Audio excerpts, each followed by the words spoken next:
अस्सलाम वालेकुम। अगर आपको सर्दी या नज़ला या ज़ुकाम की वजह से खांसी हो गई है तो ये घरेलू नुस्खा ज़रूर आजमाएं। 1 चम्मच खालिस शहद लें, इसमें डालें चुटकी भर दालचीनी पाउडर और एक छोटा सा टुकड़ा अदरक का। अदरक को बारीक कद्दूकस करके इसका रस निकाल लें।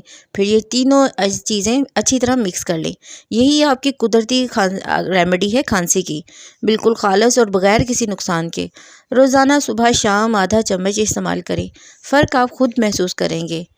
कुदरती इलाज सेहतमंद ज़िंदगी आजमाएं ज़रूर, क्योंकि ये बेस्ट रेमेडी है। मेरे बच्चों को जब भी कभी खांसी होती है तो मैं यही बनाकर उनको देती हैं और यकीन जाने बाद में उन्हें खांसी का बिल्कुल आराम आ जाता है। आप भी करके ज़रूर बताइएगा।